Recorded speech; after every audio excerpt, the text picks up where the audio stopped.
Hi.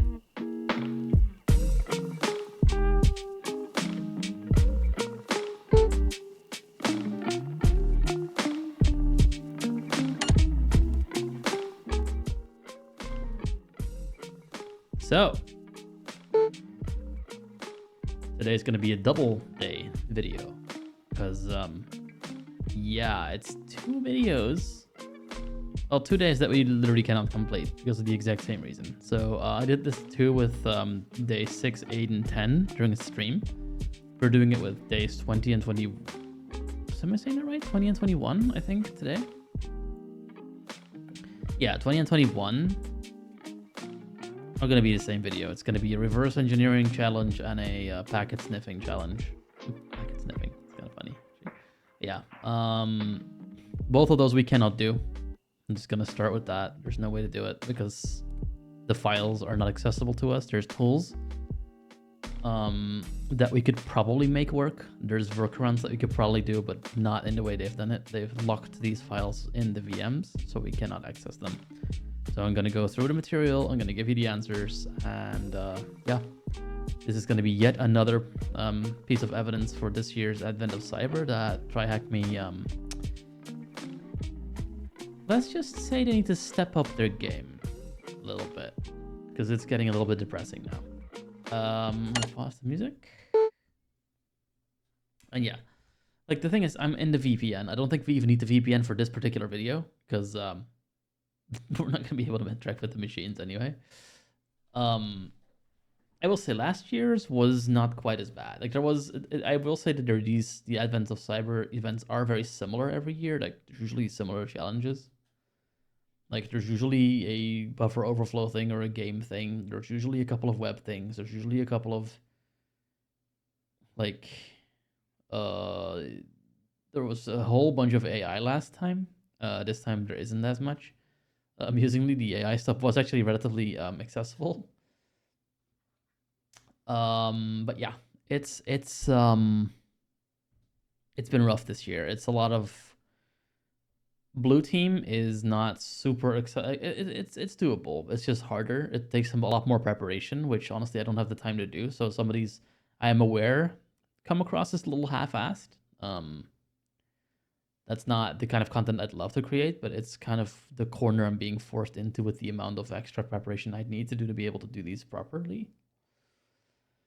But yeah, if I then see that literally like entire ranges of days we can literally not even complete the first question without looking it up, that's at that point really what I want to do with these videos is help people along, like make sure they can actually do the questions, but also just document how bad things currently are and hopefully have that be a low point with, you know, improvements coming down the pipeline as they do. And hopefully not, you know, hopefully by the same time next year when they do Advent of Cyber 2025, I hope to be able to tell you guys that it's just gotten a lot better. Something that just did not happen for 2024 as opposed to 2023. 2022 is actually better than what we're dealing with right now. So in that sense, that's a shame. That's not something I like saying and having to say, but it is very much true. So that's unfortunate. There's not much we can do about it, really. Just gonna have to do the best we can and look up the questions when we need to, because yeah, we're going to need to. Day 20 is the first one. It's called Traffic Analysis Day 20. If you utter so much as one packet, ... And we'll start with the first story. Task banner for day 20. Glitch snuck through the shadows, swift as a breeze. He captured the traffic with delicate ease, a PCAP file from a system gone bad.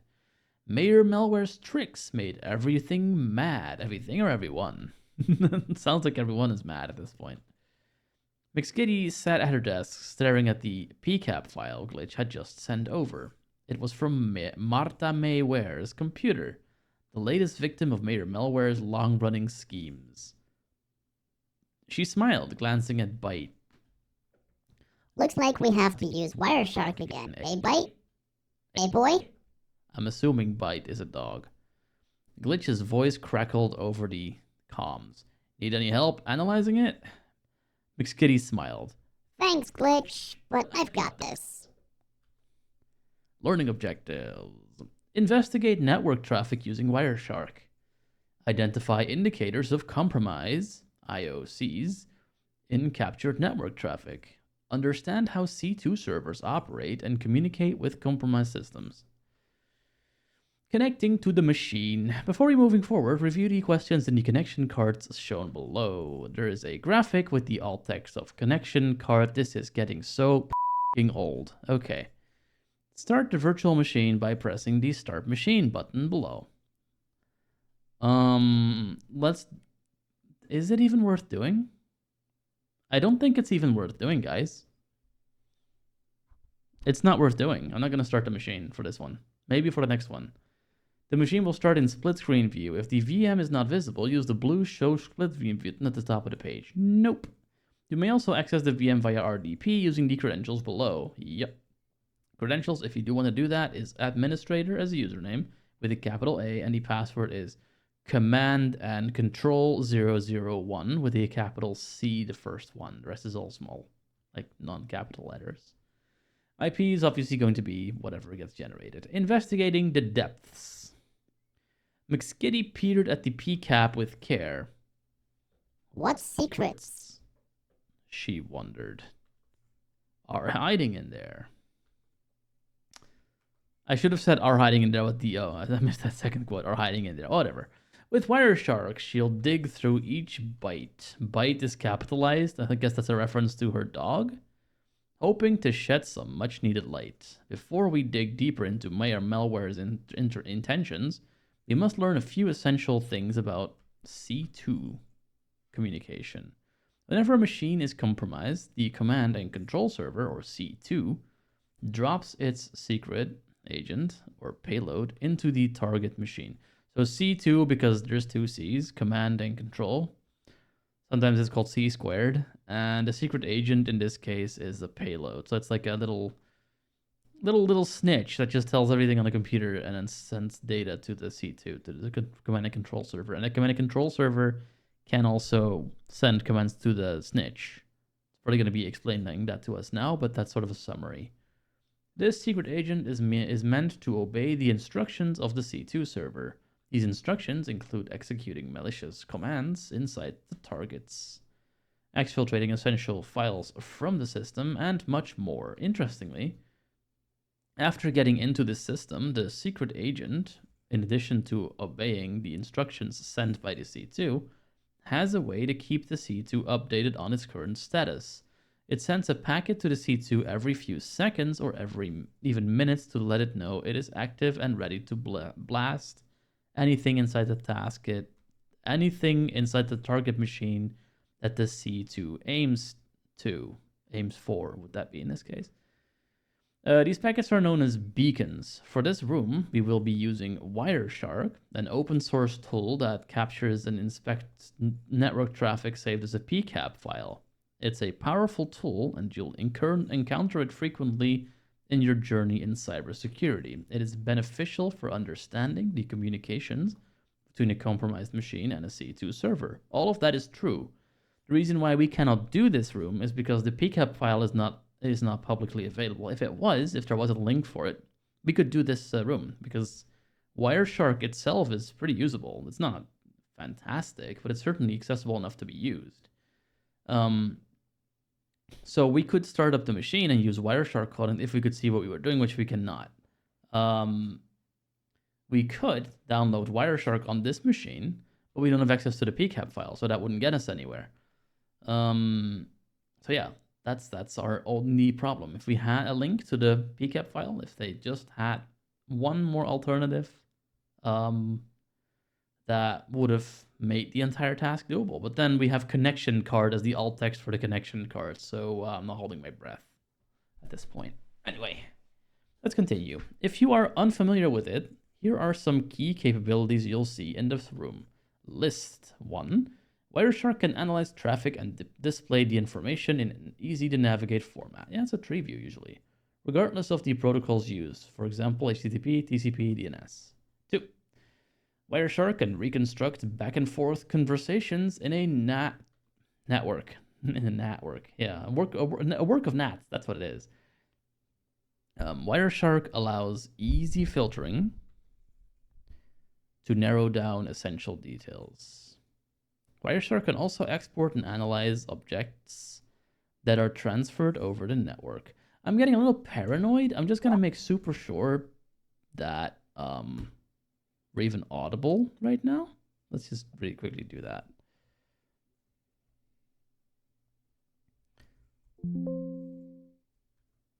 Actually, no. I think we're good. I think we're fine. Thing is, normally I would just like to see if I could play the first bit of this video back, but while the video is being recorded, I can actually not do that. So it's yeah. Wireshark can also export and analyze objects that are transferred over the network. It's the last thing we read. Of course, Wireshark has more capabilities. If you want to learn more, we could suggest you visit our other Wireshark rooms. There's the basics one, there's a packet operations one, and there's a traffic analysis one. Okay, diving deeper. Well, we haven't really dived into anything yet, but sure. Now that we have a better idea of what C2 traffic looks like and how to use Wireshark. Wait, why? We have no idea what C2 traffic looks like yet. You've covered a few concepts. You haven't shown us anything yet. Double click on the file C2 underscore traffic underscore analysis on the desktop. This will automatically open the PCAP file using Wireshark. Yeah, and if you would put a link in this actual room for that file, I would have done that happily. But you have not, so I cannot. That's traffic? Yes. And this would take us to the truth about Mayor malware. How is this guy not in prison yet? I really don't understand how like these people are still like, oh yeah, malware, my Mayor malware is at it again. It sounds very cartoon villainy, but okay. We already suspect that this machine is compromised, so let's narrow down our list so that it will only show traffic coming from the IP address of Martha Mayware's machine. To do this, click inside the display filter bar on the top, type ip.src equals 10, 10, 229, 217, and press enter. Graphic with the alt text display filter bar. Helpful. It's still a lot, but at least we can now focus our analysis on outbound traffic. If you scroll down a bit, you'll find some interesting packets, specifically those highlighted with an arrow, as shown below. A graphic with the alt text highlighted packets. Thank you. Initial, command, exfiltrate. That is sure to be something. Let's dive deeper. See, now we're diving deeper. Message received. If you click on the post/initial packet, frame 440, more details will be shown on the bottom panes. These panes will show more detailed information about the packet frame. It shows relevant details such as frame number 440, the destination IP 10.10.123.224, and more. You can expand each detail if you want, but the critical area to focus on is the lower right view, the packet bytes pane. Alt text packet bytes pane. The pane shows the bytes used in the communication in hexadecimal and ASCII character formats. The letter format shows readable text, which can be helpful in investigations. The screenshot above shows something interesting. I am in Mayor. Well, that is suggestive. Oh, I am in. Okay, so I think this is where you want a comma. A comma when you want to send out like I am in Mayor. Is it I am in Mayor or is it I am in Mayor? Because if it's I am in Mayor, then I think we're not seeing a hacking attempt. I think we're seeing a jacking attempt. If you catch my drift here. This piece of text is likely relevant to us. Is it now? Okay. If we right click on the post/initial packet, frame 440, and select follow, arrow, HTTP stream, a new pop-up window will appear containing the back and forth HTTP communication relevant to the specific session. We have an alt text, the initial packet. This feature is useful when you need to view all requests and responses between the client and the server, as it helps you understand the complete context of the communication. The text highlighted in red is the message sent from the source to the destination, and blue is the opposite. So, based on the screenshot above, we can see that after the message "I am in Mayor" was sent, a response that reads "perfect" was sent back. So yeah, I think what they mean is "I'm in Mayor," but I think you'd want to comma here because this is very much a I help my uncle jack off a horse and I help my uncle jack off a horse situation. The first one is very friendly. The second one should probably not be happening. Uh, Perfect. Indeed, Mayor. We got you now. But let's not stop here. Other interesting HTTP records were sent to the same destination IP. If you follow the HTTP stream for the get slash command packet, frame 457, you'll see a request to the same IP destination. Interestingly, the reply that came back was a command commonly used in Windows and Linux systems to display the current user's information. Okay, so who am I is what they probably mean. This communication suggests that the destination is attempting to gather information about the compromised system, a typical step during an early reconnaissance stage. Usually, the reply from a C2 server contains the command instructing the malicious program what to do next. However, the type of instruction depends on the malicious actor's configuration, intention, and capabilities. These instructions often fall into several categories. 1. Getting system information. The attacker may want to know more about the compromised machine to tailor their next moves. This is what we are seeing above. 2. Executing commands. If the attacker needs to perform specific actions, they can also send commands directly. However, this is less stealthy and easily attracts attention. 3. Downloading and executing payloads. The attacker can also send additional payloads to the machine containing additional functionality or tools. 4. Exfiltrating data. This is one of the most common objectives. The program may be instructed to steal valuable data such as sensitive files, credentials, or personal information. Exfiltrate sounds familiar, right? Exfiltrating the package. Graphic. Picture of McSkitty. If we follow the HTTP stream for the post/exfiltrate packet frame 476 sent to the same destination IP, we will see a file exfiltrated to the C2 server. You can also find some clues inside this file. If you check the rest of the PCAP, you'll find the most interesting packets were captured. Let's break these down and dive deeper into what we've uncovered. What's in the beacon? A typical C2 beacon returns regular status updates from the compromised machine to its C2 server. The beacons may be sent after regular or irregular intervals to the C2 as a heartbeat. Here's how this exchange might look. Secret agent payload. I am still alive, awaiting any instructions. Over. C2 server. Glad to hear that. Stand by for any further instructions. Over. In this scenario, Mayor Malware's agent, payload, inside Marta Mayware's computer has sent a message that is sent inside all the beacons. Since the content is highly confidential, the secret agent encrypts it inside all the beacons, leaving a clue for the Mayor's C2 to decrypt it.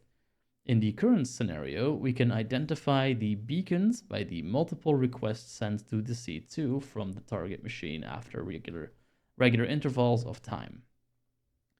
The exfiltrated file's content gives hints at how these encrypted beacons can be decrypted. Using the encryption algorithm with the provided key, we now have a potential way to unlock the beacon's message and uncover what Mayor Malware's agent is communicating to the C2 server. But what exactly are we about to reveal?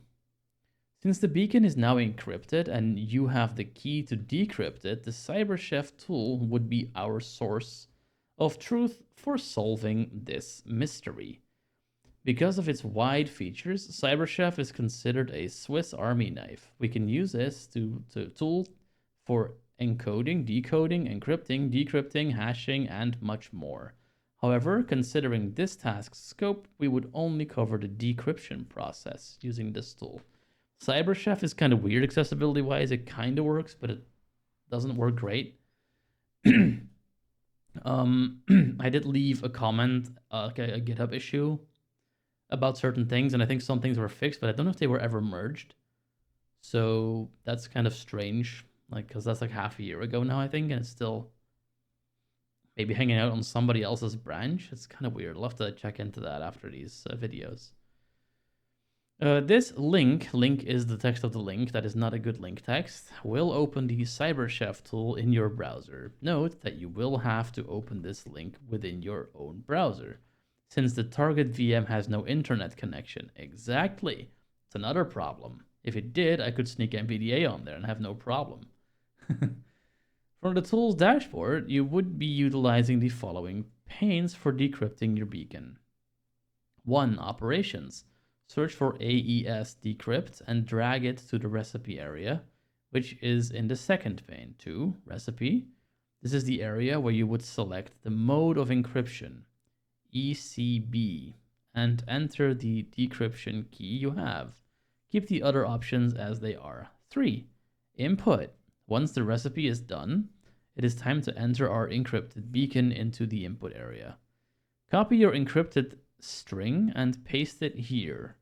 4. Output. Once you have completed the above steps, you need to click the Bake button in the recipe area. Your encrypted string will be decrypted using the AES ECB decryption with the key you provided, and the output will be displayed in the output area.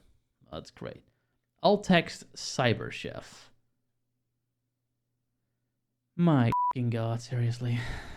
Okay.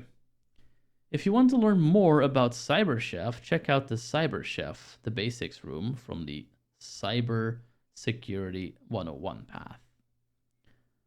Heading to the end. As McSkitty opened the file with a click, she saw all the data. This wasn't a... wasn't?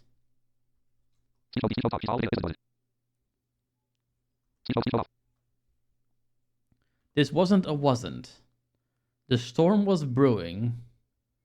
Much bigger to come. Mayor Malware's agent is far from done.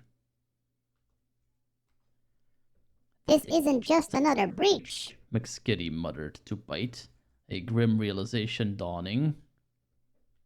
We're going to need a bigger firewall. Cute. Very cute. Answers the questions below.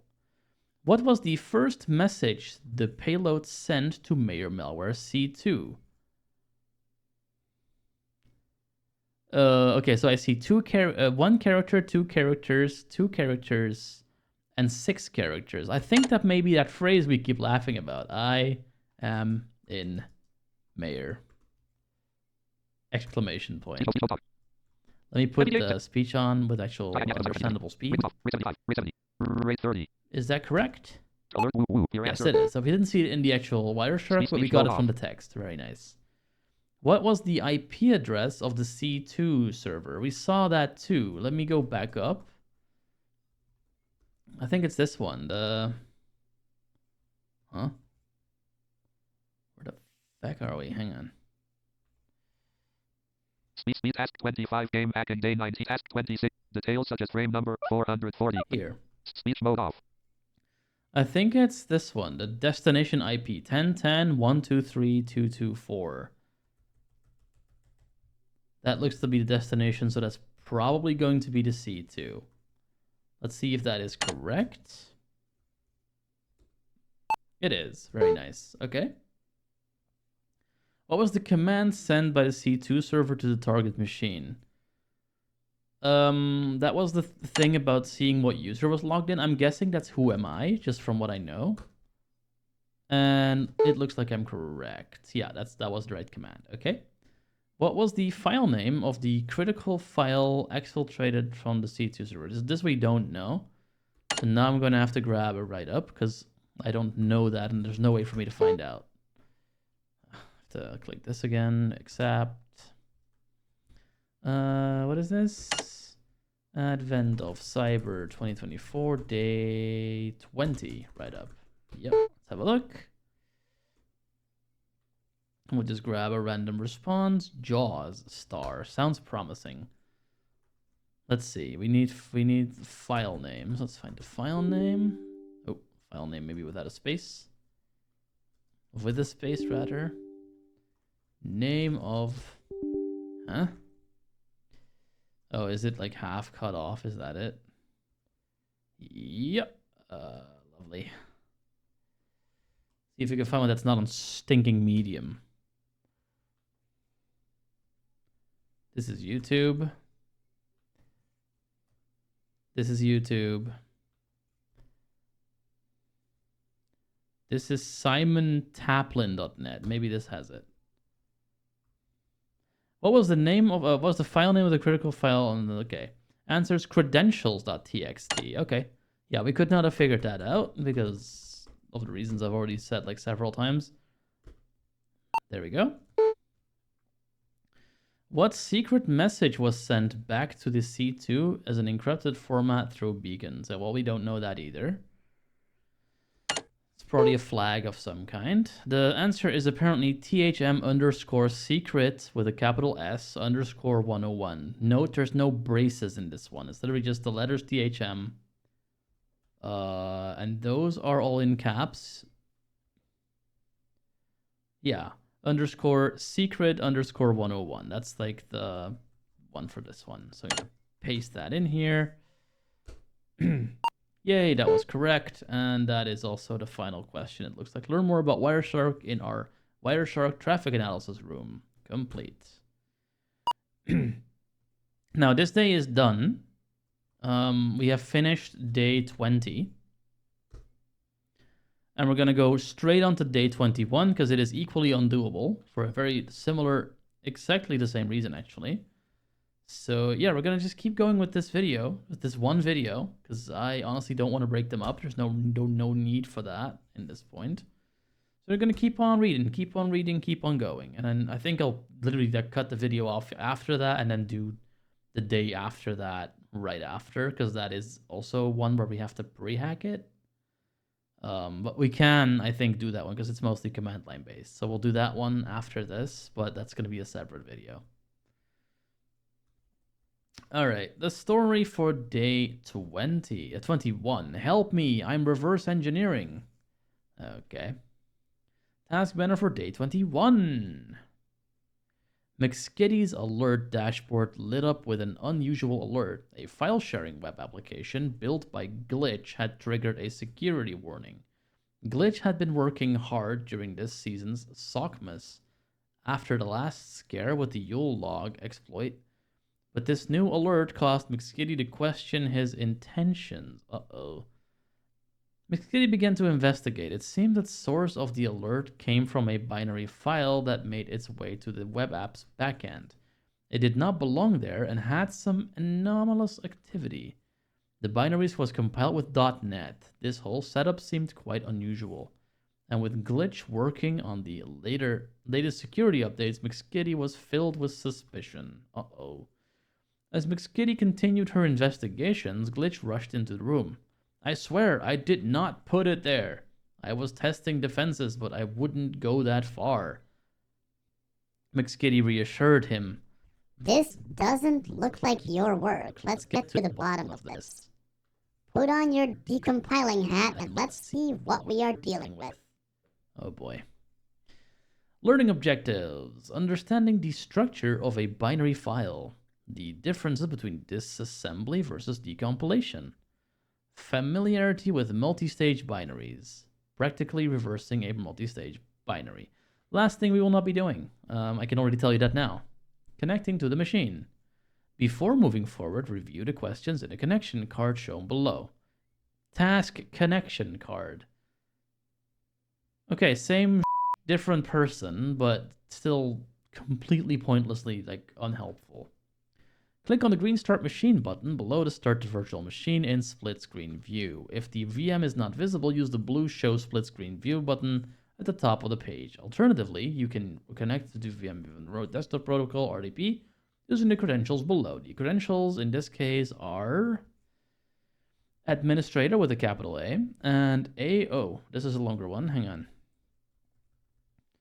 AOCRE, all in caps. 1, 2, 3 exclamation points.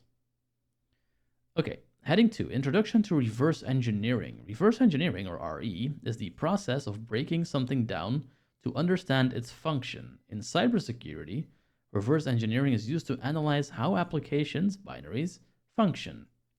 This can be used to determine whether or not the application is malicious or if there are any security bugs present. A graphic with WannaCry pop-up asking for payment. That is a better alt text. Could probably still be more descriptive, but not terrible. This is pretty good. For example, cybersecurity analysts reverse engineer malicious applications distributed by attackers to understand if there are any attributable indicators to associate the binary with an attacker and any potential ways to defend against the malicious binary. A famous example of this is the WannaCry ransomware in May 2017. Security researcher Marcus Hutchins reverse engineered the ransomware application and discovered a specific function within the application where the malware wouldn't run if a particular domain were registered and available. Marcus then registered his domain, stopping the global WannaCry attack. This is just one of many famous cases of reverse engineering being used in cybersecurity defense. Heading to binaries. In computing, binaries are files compiled from source code. For example, you run a binary when launching an executable file on your computer.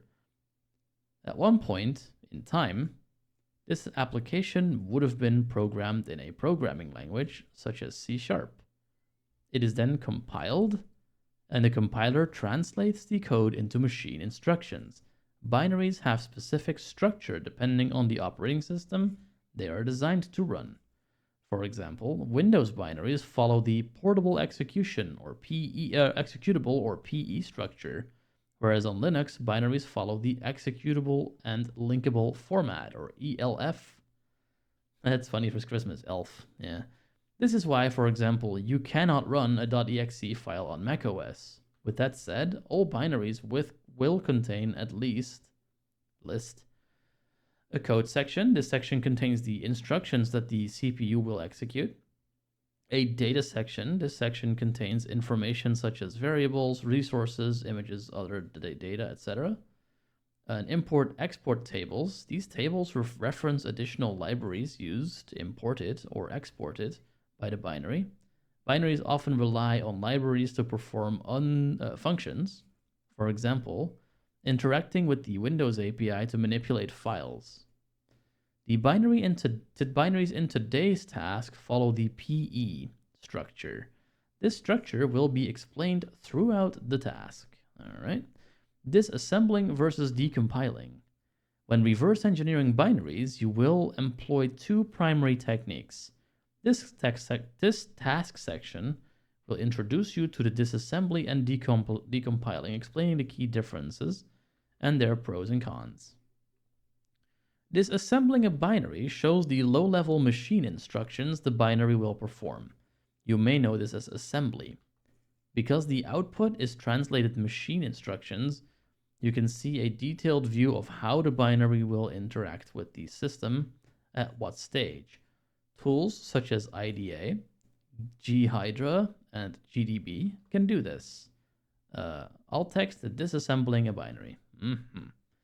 Decompiling, however, converts the binary into its high-level code, such as C++, C#, etc., making it easier to read. However, this translation can often lose information such as variable names. This method of reverse engineering a binary is useful if you want to get a high-level understanding of the application's flow. Graphic decompiling using ILSpy. There are specific circumstances where you would choose one method over the other. For example, decompiling is sometimes a best guess based on the tooling you've used and does not provide the actual full source code. A table outlining the key differences between the two has been provided below. Yep, there is a table. We have comparison and then disassembly and then decompiling. Readability requires knowing assembly and low-level knowledge of computing concepts. And for decompiling, it says requires familiarity with programming and logic. Level of output. For disassembly, it says the translated output is the exact instructions that the machine will perform. For decompiling, it says the translated output is often a best guess. The output may not be accurate, and useful information such as variables, function names, etc., will likely be lost. Now we have difficulty. For disassembly, it says the difficulty can be considered higher as the machine instructions are translated into assembly.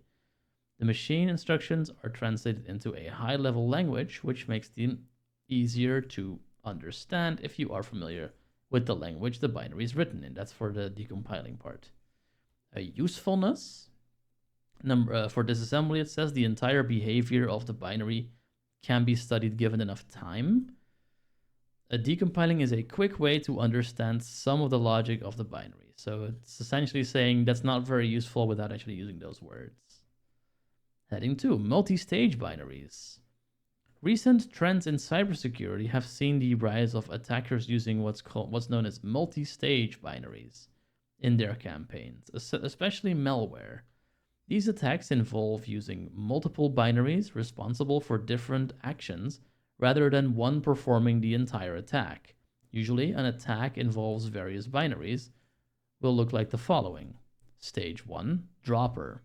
This binary is usually a lightweight, basic binary responsible for actions such as enumerating the operating system to see if the payload will work. Once certain conditions are verified, the binary will download the second, much more malicious binary from the attacker's infrastructure.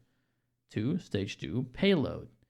This binary is the meat and bones of the attack. For example, in the event of ransomware, this payload will encrypt and exfiltrate the data.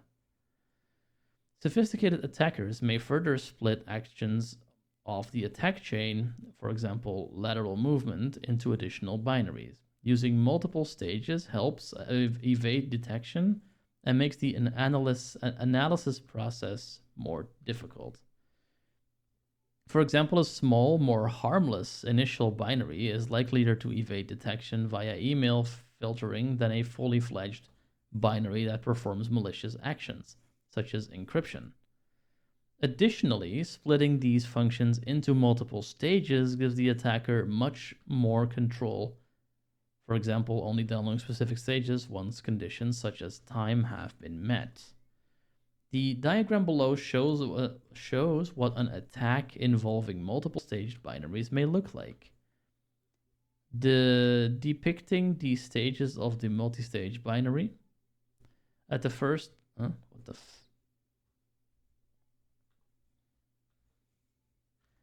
okay, depicting the stages of, this is apparently what it says. Strange.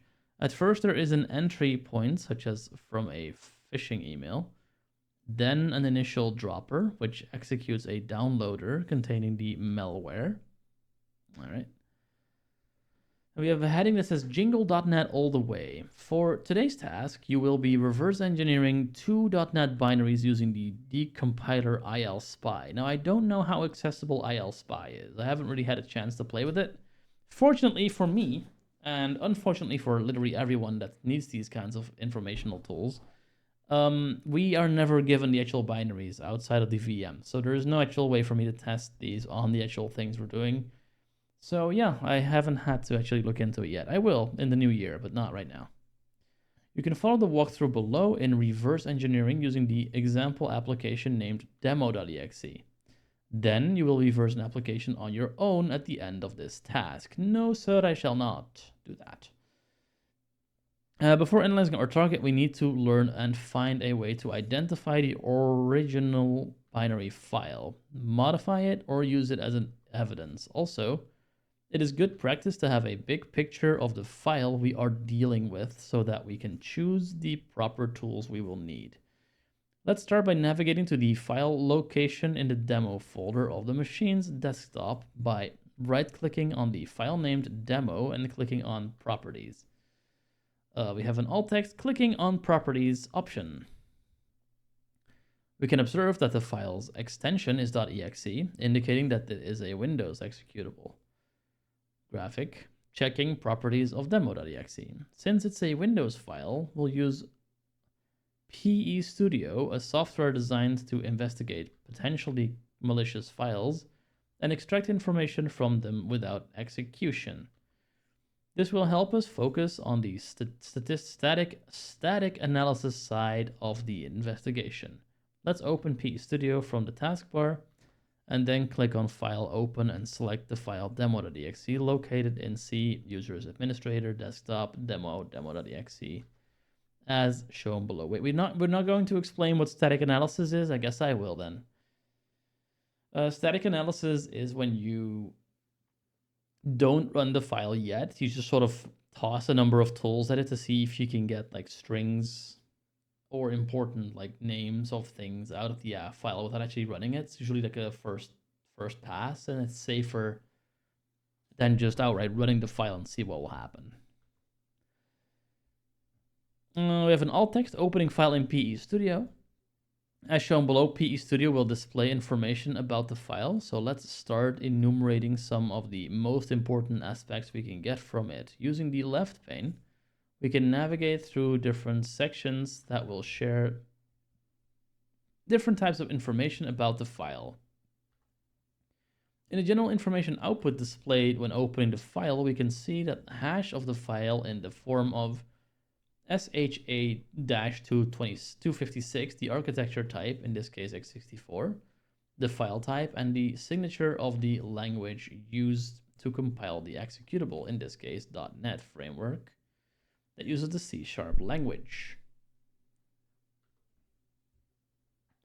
Graphic with the alt text analyzing headers in PE Studio. Okay, let's focus on some critical data we can obtain. First, if we want to identify the file and provide evidence of its alteration, we need to take note of the file's SHA-256 hash, as we mentioned above, as well as the hash of each section on the PE file.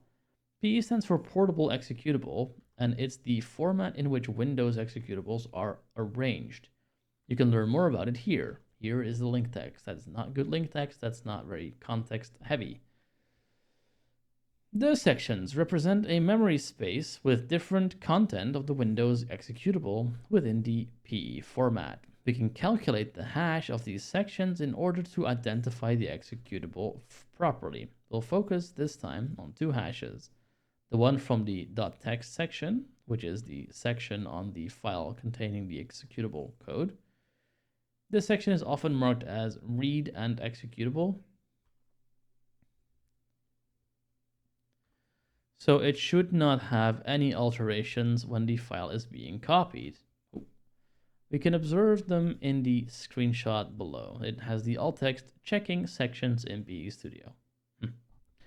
Another essential section we can use to obtain information about the binary is the indicators section. This section tells us about the potential indicators, like URLs or other suspicious attributes of a binary. Alt text checking strings in PE Studio. Yeah, well, there's also a strings command that does the same thing. In Linux, at least. The screenshot above shows shows several strings on the file, like file names, URLs, and function names. This can be very important depending on the file's execution flow. Additionally, looking for artifacts such as IP addresses, URLs, and crypto wallets can be a quick in for gathering some identifying intelligence. We'll learn about that in the next section. Now that we have information about the file we are investigating, let's try to understand what the executable is doing. We need to understand its flow. If we try to read the file by opening it, we cannot do it since it's in binary format. In the previous section, we learned that the file is compiled using the .NET framework used by the C# language. We can decompile the binary code into C# code using a decompilation tool like ilspy. This tool will decompile the code, providing us with readable information we can use to determine the flow of execution. Let's start by opening ilspy from the taskbar and then clicking on File, Open, and then navigate to C Users Administrator Desktop Demo and select the file demo.exe. The tool ilspy may take up to 30 seconds to appear on the screen. Alt text opening file in ilspy. As we can observe from above, the left panel contains the libraries used by the framework, and the actual decompiled code is in the section with the file name demo. Let's click on it to expand and see what it contains. Alt text checking code in ilspy. As the screenshot above shows, ilspy can provide much information like metadata and references.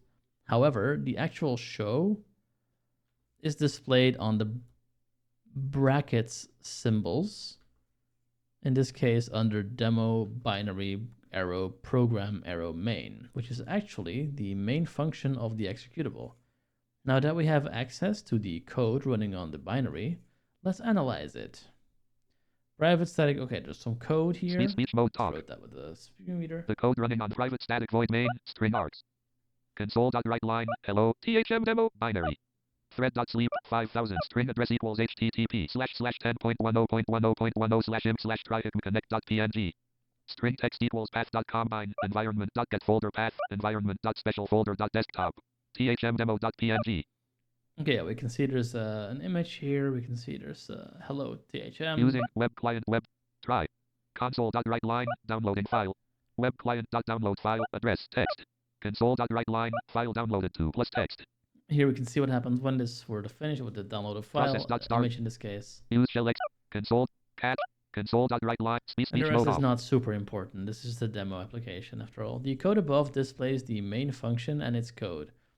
We can observe that first it prints the screen the message hello THM demo binary using the console.writeLine method. Console.writeLine hello THM demo binary. Yeah, it then uses the sleep method to wait for 5 seconds. Thread sleep, yeah, okay. Then it asks for a value of 2 string variables, address and text. The first one with a URL accessing a PNG file, and the second one with a file name on the user's desktop named thmdemo.png. Yeah, we have 2 variables that exactly do that thing. Very good. Then it will try to connect to the URL on the address variable and save the contents to a file on the desktop using the web client class, and it will then execute the downloaded file path assigned to the text variable using the process class and the start method as displayed below. Yeah, so we have that exact code that he just mentioned. I'll skip past it real quick. Finally, it prints the message bye-bye, leaving THM demo binary again to the console and waits for 5 seconds using the sleep method before closing. Console.writeLine, bye-bye, leaving THM, to sleep. Yeah, same thing. Great. We now understand what the binary is doing. It will download a PNG file to the user's desktop from the URL 10.10.10/imd/tryhackme/connect.png. Let's execute the file and see if this is true. Once the binary starts, wait for the text hello THM demo binary to appear, then press enter to download the file. Note, we are only executing the binary because we are in a sandbox environment. Execution of an unknown binary on a host machine is not recommended. Good to know. Then we have a alt text that says opening file in Paint. After executing the file, we can observe that it was downloaded to the desktop and the messages print to the screen as expected. Also, the downloaded file is executed and opened using the default app for PNG files. Excellent. We successfully reverse engineered the flow of the code. Now that we have some practice, join McSkitty and help investigate the alert coming from the file werevilleapp.exe. Put on your reverse engineering hat and help decipher the mystery behind this suspicious binary. Note, to answer the questions, you will need to reverse the application werevilleapp.exe located at C Users Administrator Desktop. And answer the questions below. Okay, let's see the first question. What is the function name that downloads and executes files in the werevilleapp.exe? Can we tell from the format? Let's see. Speech answer format. 1, 2, 3, 4, 5, 6, 7, 8, 9, 10, 11, 12. No, I have no idea what this says. Download something, probably. 2024. But here we go again. We cannot do this because it's stuck in that VM, so we're going to have to already look for a write-up. Search landmark. I happen to know that one exists. 01. So Advent of Cyber Advent of Cyber 2024 day 21 to link medium. Link heading. Advent of Cyber alert to make. Advent of help me. I task 27. 1. What is the function list with 3 items? 1. Start the machine and open the IL Spy app on the desktop. 2. Drag and drop Wereville app into 3. Click on Wereville app out of list and download. Answer. Download and execute file. Speech the mode answer. In camel case. Download and download and execute file. No brackets, no parentheses, just that name. And that is the correct answer. Hooray. Now, how did I know that? Once you execute the wereville.exe, it downloads another binary to the download folder. What is the name of the binary? Well, the last bit is obviously .exe, and we have 1, 2, 3, 4, 5, 6, 7, 8. 8 characters. I don't know. Let's see. The answer is explorer.exe, apparently. Okay. Now, explorer.exe is normally just the Windows file explorer, so a clever name there. That should probably fail full virus scanners for like 2 seconds these days. Alert woo woo. Your answer is that is correct. Speech mode off. Very good. What domain name is the one from where the file is downloaded after running werevilleapp.exe? The last bit will no doubt be .thm. And we have 7 characters for the rest. Malware? The rest we have to create an account for. Let's find another main landmark thing that's not on stupid medium. Link medium. Videos heading level 2. Advent of link YouTube. Link head try link LinkedIn. Try link YouTube. Link LinkedIn. Link samantaplin.net. Link heading level 3 2024. Try acme at. Okay. 2021. Let's have a look. Panel despair leads to main landmark 2024. Try to share this. Heading 20 answer we learn binaries and 2. What is the name of answer? 3. What domain name is the answer? Mayor2.thm. Speech mode off. Mayorc2.thm. Okay. Mayorc2.thm. Very cool. And not at all incriminating or anything. Speech. Alert woo woo. Your answer. Speech mode off. Done. The stage 2 binary is executed automatically and creates a zip file comprising the victim's computer data. What is the name of the zip file? I'm guessing something like exfiltration.zip or something. Let's see. Collectedfiles.zip. Okay, fair enough. Collectedfiles.zip. Beep says it's correct. Very nice. What is the name of the C2 server where the stage 2 binary tries to upload files? That's not mayorc2.thm. It's a different one. It's anonymousc2.thm. Wow. So that one is anonymous and the other one was mayor. All right. Anonymousc2.thm. Is that correct? Yes. Yes, it is.